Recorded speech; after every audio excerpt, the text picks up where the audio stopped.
do this too. Well, deer season is over, and now squirrel season.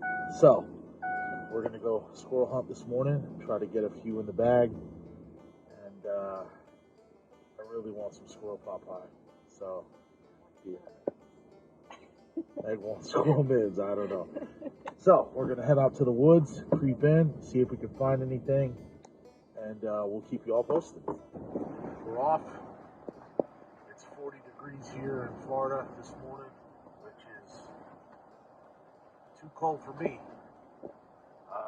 I do like the change of weather a little bit. We're going to head up to the club. We're about 20 minutes away. And try to sneak in on some critters. Got to the club gate. This club has been such a blessing to me.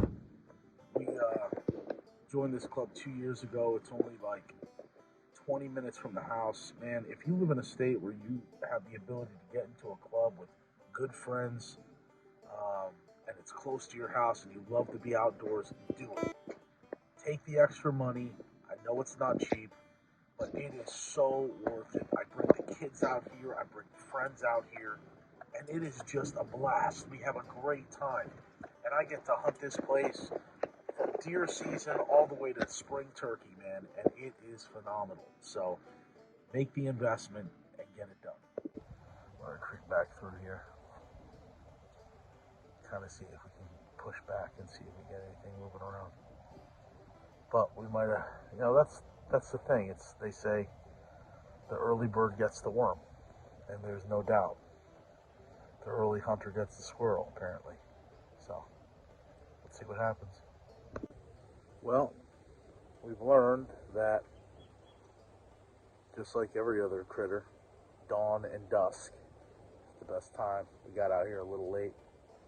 Meg doesn't like the cold, do you, honey? No. She doesn't like the dark either, do you, honey? No. We're going to creep back in here to this canopy and see if we can find anything. Well, no squirrels. We saw 3. We feasibly could have easily shot 1. My hunting partner Billy always says, never walk with your rifle on your shoulder through the woods looking for game. Always carry it in hand. And that's the reason why. Lesson learned. Lesson learned. Hey, we have a saying out here, and it is, you'll never learn from that went well or that went great. It's always, man, I won't do that again. That's how you learn. And so we learn. We'll be back at it. So that's number 1. Hunt 1 of squirrels. Critters 1. Josh and Meg 0.